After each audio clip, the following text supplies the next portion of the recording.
I'm delighted to introduce Professor Tim HLA from Harvard University today. Tim's talk is going to be entitled The Biology and Therapeutic Approaches of Sphingolipid Chaperones and Receptors. My name is Valerie O'Donnell. I'm based at Cardiff University in the UK. We allocate, as usual, around 45 minutes with about 10 minutes at the end for questions. And today's webinar is being sponsored by Avanti Research. We're grateful for their ongoing support, and now I'm going to introduce Tim. So Tim HLA grew up in Burma, Myanmar, and went to the United States to complete his college education. He received his PhD in biochemistry in the lab of Martin Bailey at the George Washington University at Washington, D.C. Following his postdoctoral fellowship with Tom McCaig, he established his own laboratory at the Holland Labs of American Red Cross in Rockville, Maryland.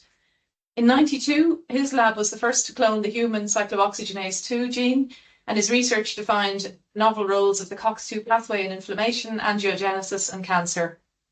Along with this, his lab discovered the sphingosine 1-phosphate receptor, elucidated the signaling and functions of S1P in physiology and diseases with a focus on the vascular system, and he proposed the concept of S1P chaperones in the function of this lipid mediator. In fact, this was a topic that he recently presented at Keystone, and it stimulated lively discussion and a lot of interest, so it would be great to hear it presented today. Tim's work was foundation to the successful launch of COX-2 inhibitors and S1P receptor modulators. He's currently the Patricia Donoghue Professor of Surgery at Harvard Medical School and an investigator at Boston's Children's Hospital, an honorary member of the Japanese Biochemical Society, fellow of the American Association for Advancement of Science, recipient of an honorary MD degree from Goethe University in Frankfurt, and an awardee of an NIH Merit and Outstanding Investigator Awards. He's continuing to conduct basic research in sphingolipid biology, particularly focusing on novel therapeutic approaches for rejuvenating aged and or diseased blood vessels. So I'm handing over to you, Tim, and take it away. Okay. Thank you so much, Valerie. And Valerie, thanks for your kind introduction and opportunity to present our work to the Lipid Maps community. Lipid Maps is wonderful. I use it a lot, and it's been a great service to the community, and I hope it continues to go strong. So these are my disclosures. And today I'd like to focus on 4 topics. First, S1P metabolism and biology, very brief background, followed by a discussion on S1P receptors and signaling, and introduce a concept of S1P chaperones, particularly focusing on apolipoprotein M or ApoM, which is a HDL component. And finally, our recent efforts to use S1P chaperone-based therapeutics to rejuvenate the dysfunctional vasculature. So S1P, as you know, is a metabolite of sphingolipid metabolism in cells. It's a terminal metabolite, which is what I meant to say. Sphingolipids are made in the ER, and I hope you can all see my cursor. Sphingolipids are made in the ER and transported to the Golgi to mature and eventually to the plasma membrane, where they make up important subcellular organelles such as lipid rafts or caveolae, very important in signaling and organization of the plasma membrane and other organelle membranes. And during the catabolic processes, the final product is S1P, which is shown in this little structure here. And that's the only way by which sphingolipids can be excreted, by degradation of S1P through S1P lyase.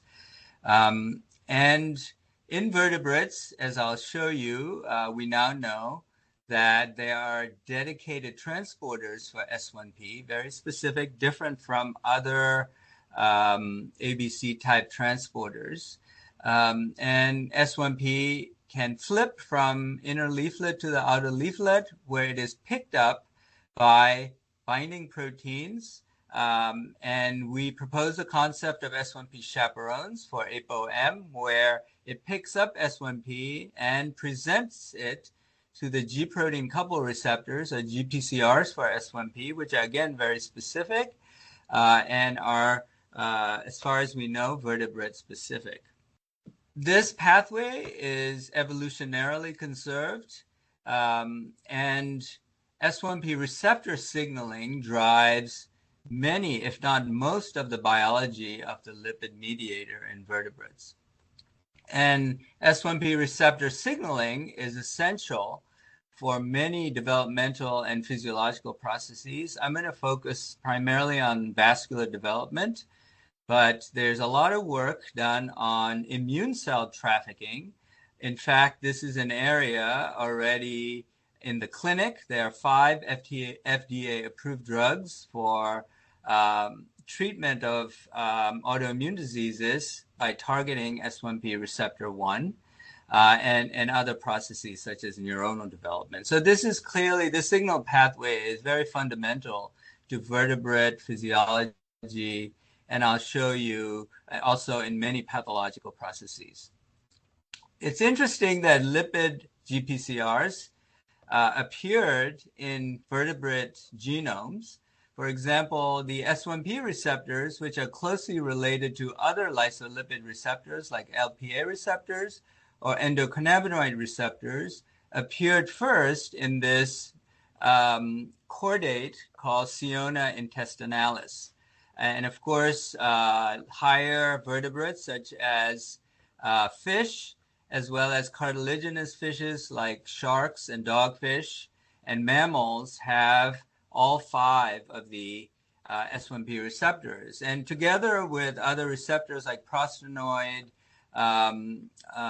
leukotriene receptors, the lipid receptors appear to have evolved in vertebrates, perhaps to regulate very sophisticated biology of these organisms. We now know that there are 5 subtypes of S1P receptors, aptly named S1P1 through 5. These receptors all bind to S1P with high affinity in the nanomolar Kd. And S1P is not very water soluble, so it's usually delivered by binding proteins such as ApoM on HDL or albumin. And the binding constant or dissociation constant for S1P to these chaperones is in the micromolar range. After binding to the receptors, the receptors activate G proteins to give positive signals in cells to regulate cell proliferation, survival, vasorelaxation, etc. Beta-arrestin, which is a negative signal for these receptors, will shut off signaling by S1P in many cases. Our foray into this area, actually over 3 decades ago, was serendipitous. I was a postdoc with Tom Masiak looking for genes induced in blood vessel differentiation or angiogenesis. And I cloned this orphan receptor. At that time, we called it EDGE1. And we were fortunate enough to be funded by the NIH to pursue this line of research. It took us 8 years, but we showed that it was a high affinity S1P receptor in 98, where it regulated binding, signaling, as well as receptor endocytosis. We have ample evidence now, contributed by many different labs, that the S1P receptor signaling pathway is critical for vertebrate embryonic development. So in this slide, what I'm showing is schematically sphingomyelin, metabolism to ceramide, metabolism to sphingosine, which is phosphorylated by sphingosine kinases to S1P. S1P is transported by the transporters spinster2 and MFSD2B to the outside of the cell where the chaperones pick it up, and then it can interact with the GPCRs. The gene names that are labeled in red are all the genes when mutated either alone or in combination would lead to embryonic lethality, suggesting that this pathway of S1P formation, export, and signaling is essential for embryonic development in vertebrates, particularly in mice. And if you look at those phenotypes closely, the embryonic development by S1P is lethal when mutated because of perturbation of vascular development. We now know, this is again a summary of a lot of work from many different labs, including our own, that red blood cells are a primary source of S1P. In its absence, vascular endothelium platelets can serve as secondary sources, and that S1P that's circulating regulates the maturation of vessels by regulating cell-cell junctions, cell matrix adhesion, pericyte adhesion of the endothelium, and allowing proper flow signaling. And that allows maturation and stabilization of vessels, and normal embryo development can ensue. In its absence of the ligand or the receptors or transporters, this process breaks down, the vessels start to leak, you get hemorrhage, and embryonic lethality occurs. So in the last 5+ years, we've been trying to understand the mechanisms involved in how S1P regulates vascular development. And turns out that one of the ways that it works is that S1P that's circulating interacts with S1P receptors, particularly S1P receptor 1, to regulate the formation and stabilization of cell-cell junctions. And that is very important to allow further maturation of vessels and stabilization of the developing nascent vessels. In other mechanisms, there are other S1P receptors, receptor 2 and 3, that activates the small GTPase row that induces integrin activation, that leads to cell matrix adhesion, focal adhesion formation, and fibronectin matrix assembly, that also stabilizes the nascent vessels. So these are two important mechanisms regulated by these S1P receptors in vascular stabilization. And this was perhaps shown earlier in both the retina, developing retina vessels, as well as in the limb vessels. In the retina vessels, we published in 2012 that the newly formed vascular sprout, when it connects to each other, forms a first vascular loop where the circulation reaches the receptor, S1P receptor, and that allows suppression of sprouting, which is driven by growth factors such as vascular endothelial growth factor, and maturation of the vessel through the mechanism that I just mentioned. In the limb, similarly, the absence of S1P leads to excessive sprouting through hypoxia and VEGF signaling. Low S1P receptor leads to low oxygen, and hypoxia-induced VEGF pathway that causes hypersprouting, and that actually destroys the sculpting of the limb and leads to a defective limb development with a lot of hemorrhage. So S1P is required together with growth factors such as VEGF to achieve proper organ development in many different contexts. We studied this in much more detail in the retina. And in the retina, as you can see, if you analyze a mouse at day 6 postnatal after birth, you can see that the vessels that are labeled with the endothelial specific stain are very abnormal in the mice that don't have any S1P receptor. So TKO means triple knockout. So these mice lack S1P receptor 1, 2, and 3.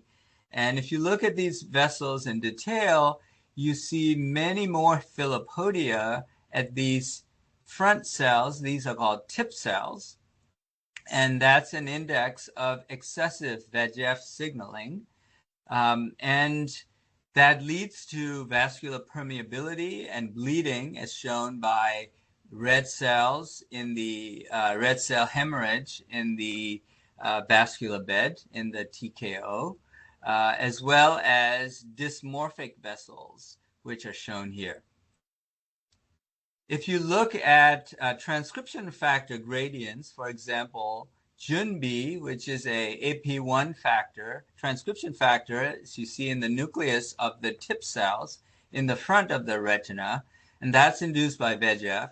But S1P signaling in the more mature regions of the retina shuts off JunB expression, and that occurs through these cell-cell junctions. And so to get, again, reinforcing the idea that S1P works together with growth factors to create proper vascular networks in the development of many organ systems. In addition to the sculpting of the vasculature, it's also S1P signaling also licenses tissues to develop specialized properties. This is a beautiful painting by Santiago Ramon y Cajal, who showed that retina, which is part of the CNS, has neurons and glia, which are very closely associated with the blood vessels. In the retina, it would be called the blood-retinal barrier, or BRB, but in the brain, it would be blood-brain barrier, or BBB. And that's a very important event in terms of maturation of the CNS tissues. What we found was that the expression of specialized genes for the BRB, particularly transporters, for example, the CNS endothelium has transporters specific for ions, active efflux, lipids, as well as solutes, amino acids, sugars, and so on. And these transporters are specialized for the CNS endothelium. And in the absence of S1P receptors, that process cannot occur. So all these transporters are selectively downregulated. And so is MFSD2A, which is a omega-3 lipid transporter specific to the CNS endothelium. And we know that some of these genes are regulated by the Wnt pathway. And in the absence of S1P receptors, the Wnt transcription factor, TCF-LEF, is downregulated, as shown in this ATAC-seq chromatin profiling experiment that we published in 2019. So the model that we've developed is that S1P works in the retina together with VEGF, notch and flow signaling to mature the endothelium, and you have proper gradient of transcription factors and licenses the Nor and Wnt beta-catenin pathway to work properly to mature the CNS endothelium, and that's extremely important to maintain development as well as organ health. So what about in the postnatal physiology? In postnatal period, the S1P receptors are important for maintaining normal function of the endothelium. One of the very important steps is the vascular barrier function. And S1P is still present, circulating in the plasma, bound to ApoM as well as albumin. Most of it is bound to ApoM. And during inflammation, vascular leak occurs. This was very early step in inflammation. This was recognized by Metchnikoff and others very early on. And S1P tries to reverse that. So we now know that the endothelial vascular leak or barrier function is counterbalanced by stabilizing agents and destabilizing agents. For example, histamine would be a destabilizer, but S1P is one of the stabilizers that maintain healthy junctions and suppress leaky junctions. And the way it does that is through this ApoM positive HDL. It docks on the surface of the endothelium through the HDL receptors, such as scavenger receptor B1. And the S1P can activate its GPCR, particularly S1PR1, which is very abundant in the endothelium, to maintain junctions and regulate matrix, as well as activate eNOS to make nitric oxide so that you have blood flow. And this pathway maintains normal homeostasis as well as suppress inflammation. So we proposed a concept of S1P chaperone after we co-discovered ApoM as a S1P chaperone in collaboration with Björn Dahlback in Sweden.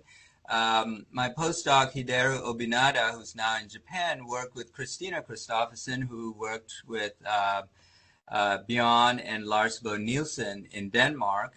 We co-discovered that ApoM is essential to have S1P on HDL. And we also solved the co-crystal structure of ApoM with S1P bound in this calyx-like ligand binding pocket. And ApoM binding to S1P actually stabilizes it in plasma. The half-life of it is more than a day, whereas ApoM bound to albumin is 15-minute half-life. And from there, we also showed Sylvain Galvani, who was a postdoc at the time in my lab, showed that when ApoM is presented through HDL, you get GI bias signaling and you get tonic signaling, probably because the ligand can go back and forth between the receptor and the chaperone and get longer signaling, which is GI biased. And whereas albumin-bound S1P dissociates quickly and leads to more beta-arrestin bias signaling. So it turns out ApoM levels are associated with a number of disease conditions. Low ApoM is a high risk factor, is associated with risk for many diseases, including diabetic retinopathy, many diabetic conditions, vascular diseases like kidney and heart, cardiomyopathy, as well as CNS vascular diseases. And this is from UK Biobank data of 50,000 adults, which you can search in this very recent Cell paper. So I'm going to now spend the next 5 minutes or so to talk about some of our work in models of vascular disease in the retina. We started with retinopathy of prematurity that children that are born prematurely get, where vessels grow abnormally because of high VEGF and leads to a lot of visual problems. And there's also the other other side of the spectrum, age-related macular degeneration. The neovascular form is so-called wet AMD, where you have excessive leakage and proliferation of the retina, and that's a major cause of blindness of the elderly. And finally, diabetic retinopathy. Diabetes is a microvascular disease, and a lot of damage is caused to the retinal vessels. That also leads to leakiness, macular edema, and proliferative retinopathy. So our hypothesis is that since this pathway is a protector of vascular barrier, if this is impaired because of disease processes, it could lead to pathology. And if we can provide an agonist to this receptor through therapeutic engineering of ApoM, which we call ApoM-Fc, we might get a therapeutic benefit. So we designed a molecule called ApoM-Fc. Steve Swenderman did in my lab in 2017, where ApoM, which is very unstable, is fused to Fc domain to achieve stability in vivo.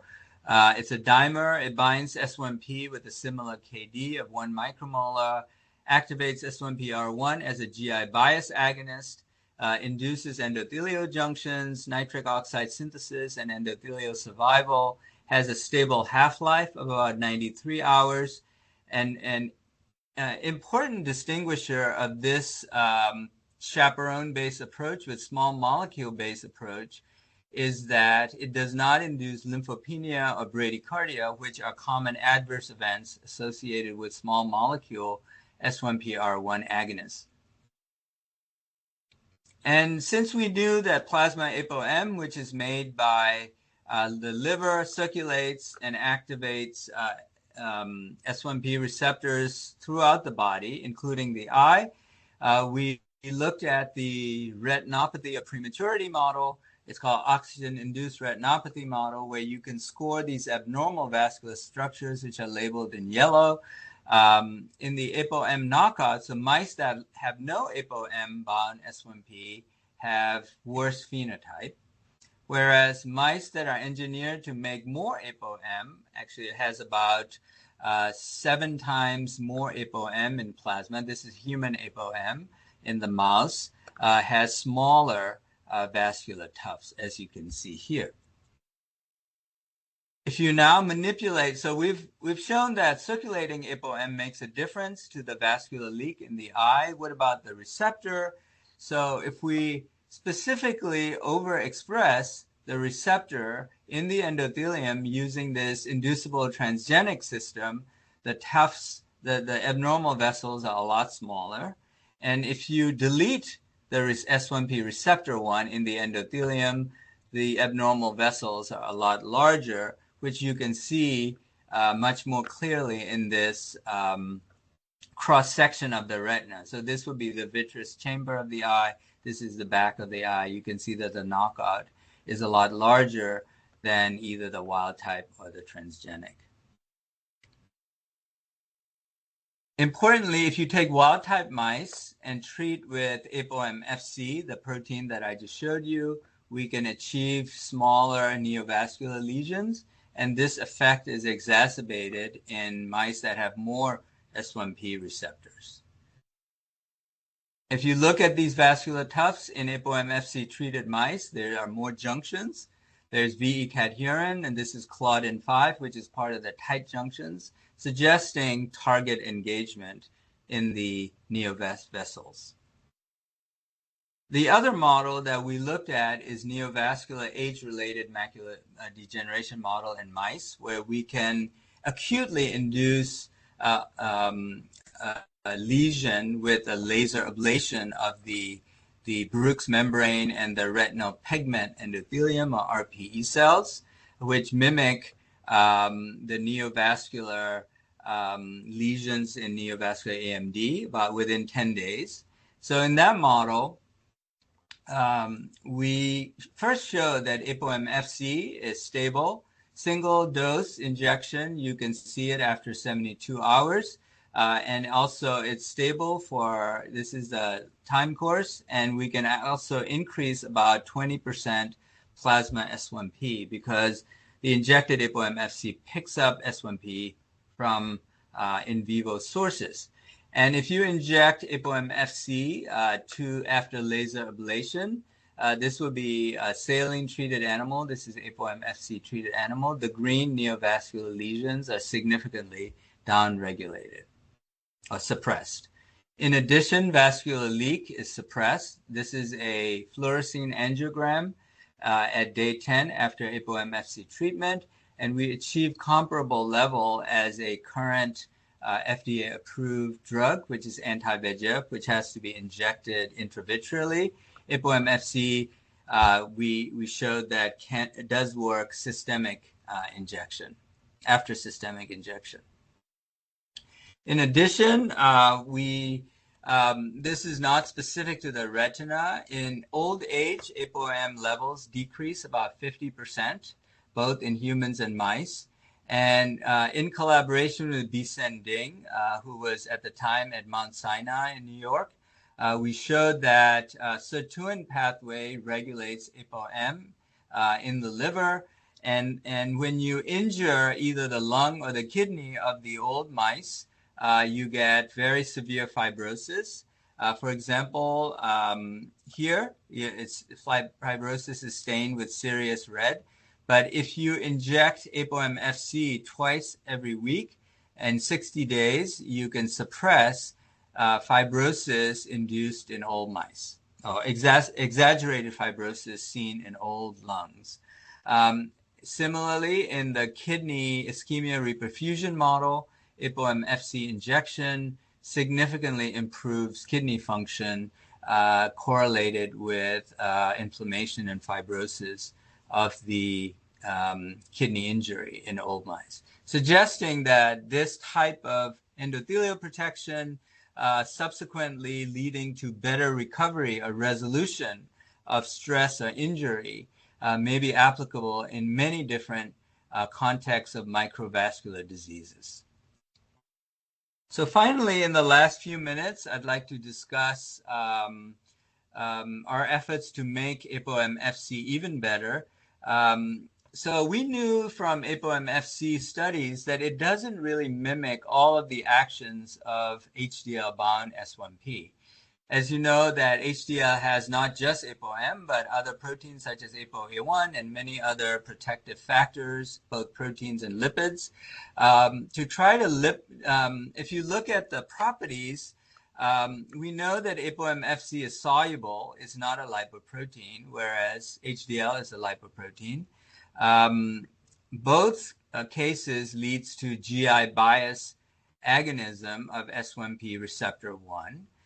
They both promote the vascular barrier and suppress leaky endothelium.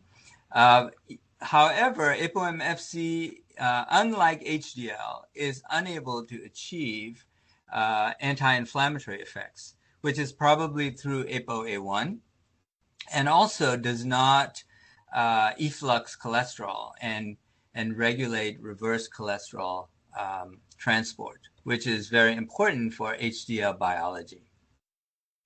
So to address it, we made a molecule called ApoA1 ApoM, where ApoA1 is fused to the ApoM with a flexible linker. And we think that it will look like this. This is from a molecular dynamics simulation study. And we make it in CHO cells and secrete it in the conditioned media. We can purify it really nicely. The A1, we call it A1M. The A1M protein binds to S1P with the stoichiometry of probably 1:1. We get about 60% saturation under our conditions. And maybe if we improve it, we can achieve closer to 1, which is similar to ApoM-FC. By size exclusion chromatography, the A1M, if it is not lipidated, is soluble. But after lipidation with phospholipid and S1P, if it's found in the HDL fraction. And by transmission electron microscopy, we can see that it has a number of conformations. We think that it probably suggests that the two lobes, which are probably ApoM lobes, are dynamic. So you see multiple configurations of this, and this is probably a para type of configuration where the two ApoM lobes are on the either side of the donut, which is probably the ApoA1 structure, whereas the other configurations are slightly different. And the size of the molecule is consistent with it being in the HDL fraction. By molecular dynamics simulation, we think that the TEM and MDS confirm each other, and this is using ApoA1 crystal structure and ApoM crystal structure, and this is the lipidated form that we used. And if you do MDS simulation, it suggests that these two structures are stable, they're independent, S1P is stably bound to ApoM, and that there is flexibility of the ApoM, which will probably allow ligand transfer to the receptor once this complex docks on the endothelial membrane. And as I've mentioned, the A1M is a GI bias agonist, just like ApoM-FC. So So if you do a nanobit GPCR assay and do a time-dependent GI activation, so this will be dissociation of alpha, beta, and gamma subunits, you can see that ApoM-Fc bound S1P, albumin bound S1P, and A1M bound S1P are superimposable. I believe this was 100 nanomolar fixed ligand. Whereas in the beta-arrestin assay, you can see that albumin-bound S1P reaches a faster kinetics of beta-arrestin activation, more so than albumin, than A1M or ApoM-Fc bound S1P, again at 100 nanomolar, suggesting that, once S1P is bound to ApoM, whether it's with Fc or A1 in a lipoprotein context, the ability to activate the receptor changes from more beta-arrestin bias to, actually more GI bias to beta-arrestin bias. And as I've mentioned, A1M or even A1 itself will suppress NF-kappa B and cytokine-induced ICAM induction in endothelial cells. It's anti-inflammatory, whereas ApoM-Fc is not. And we think that's because the A1 can remove cholesterol from the cell membrane and influences the trimerization of cytokine receptors and downstream NF-kappa B signaling. And in vivo, A1M dampens sterile inflammatory response in a thioglycolate-induced peritonitis model. If you inject A1M, nothing much happens, but A1M bound to S1P suppresses neutrophil influx into the peritoneum within 6 hours. And if you look at the peritoneal lavage, inflammatory mediators like IL-6, CCL2, and other complement are significantly downregulated, suggesting that A1M has additional anti-inflammatory properties more than simply sealing the endothelial leakage sites. So we're very excited about further developing and testing these in disease models and ultimately trying to develop these agents as first-in-class endothelial protectants. So finally, I'd like to conclude by saying that S1P signaling via S1P receptors is needed for vascular development as well as postnatal homeostasis. I showed you data in vascular leak and inflammation, and particularly models in the eye. The ApoM signaling via endothelial S1PR1 signaling promotes vascular endothelial health and restrains inflammation. And ApoM-mediated S1PR1 agonism may be a promising therapeutic approach to treat diseases with endothelial dysfunction. And I've shown you examples, very early examples of two engineered biologics, ApoM-Fc and A1M.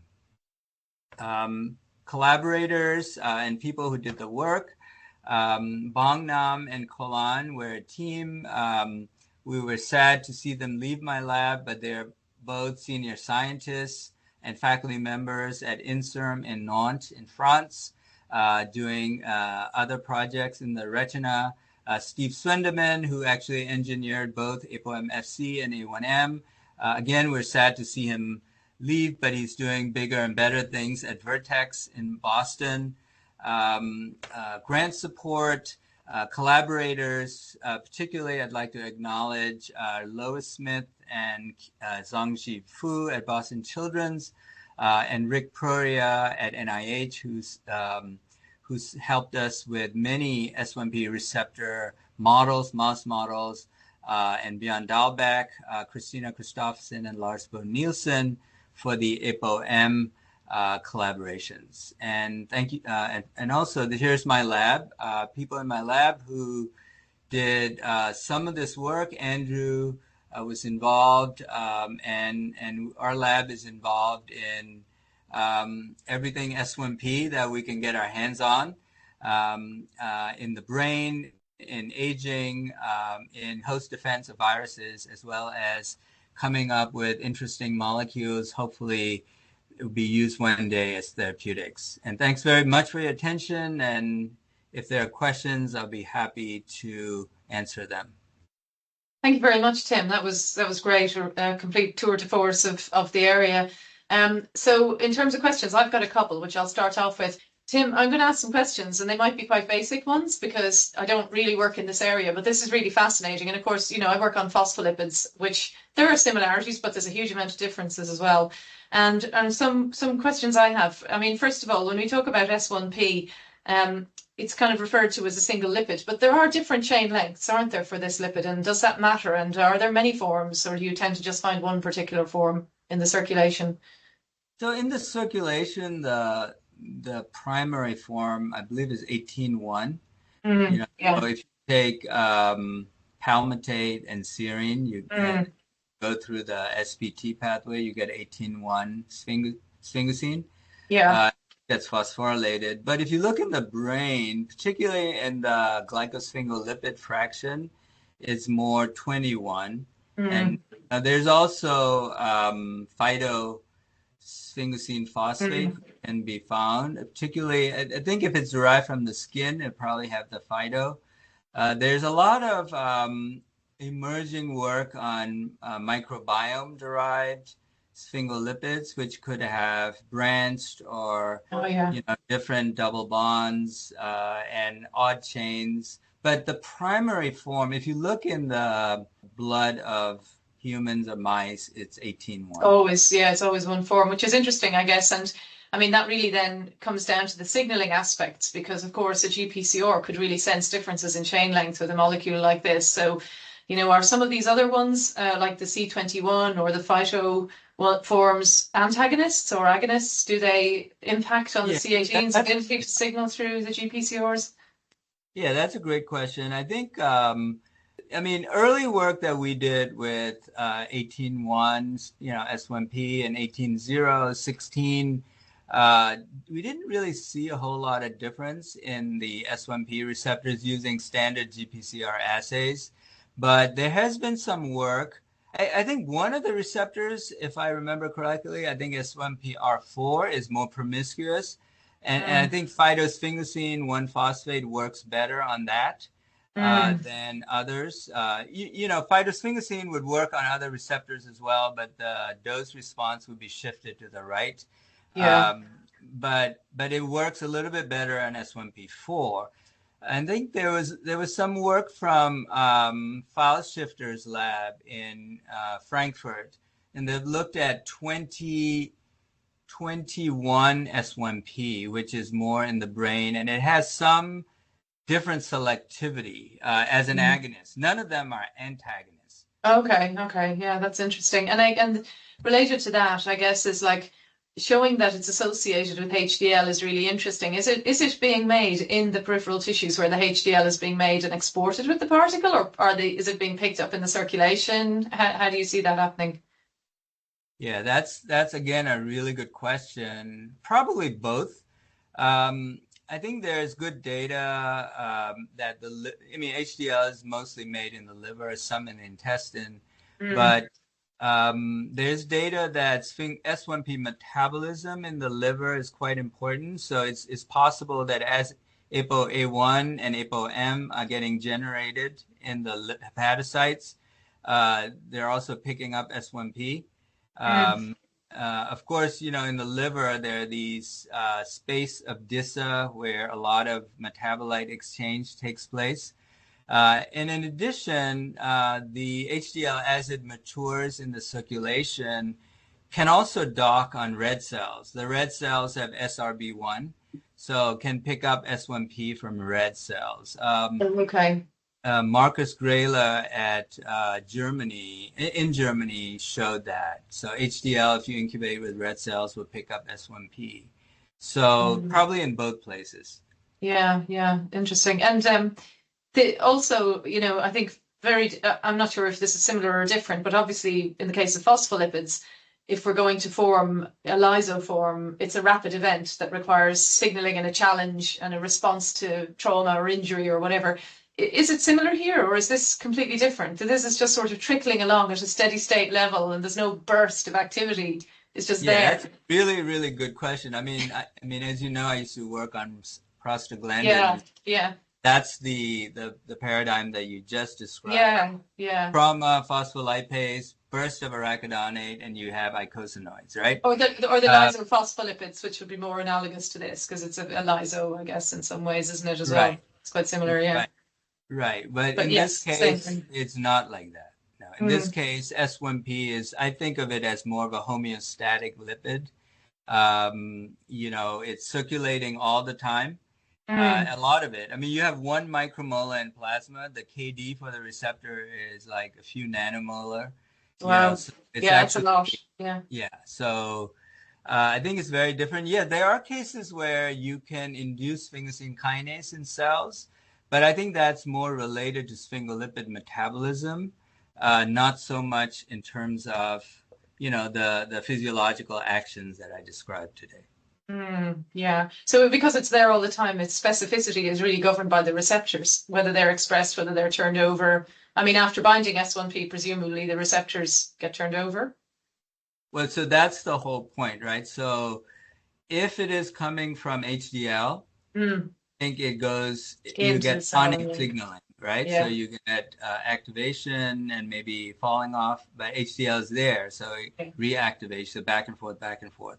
Yeah. Whereas if it's a burst of S1P because of cell death or albumin dependent signaling, you'll get signaling receptors endocytose, the signal is gone. Yeah, yeah. Okay, and one very last point for me is that is this the only sphingolipid that has a receptor? That's a loaded question. I wouldn't say that. I mean, I think, so far I would say that, this receptor is very well characterized. Other GPCRs with sphingolipids, I think there's been some reports about ceramide acting on some GPCRs recently. I think, as lipid GPCR assignments are, they're not trivial, and sometimes controversy surrounds it for decades. So I wouldn't be so definitive or dogmatic about this is the only GPCR for receptors. Well, for sphingolipids, yeah, I'm talking about sphingolipids specifically. Yeah. Oh, so there are others that are possible ones that it's still being discussed then, yeah. Okay. Tim, I think we've come to the end then. We've come up to 6, and thank you very much. We'll see you all for the next Lipid Maps webinar. Thank you. Bye.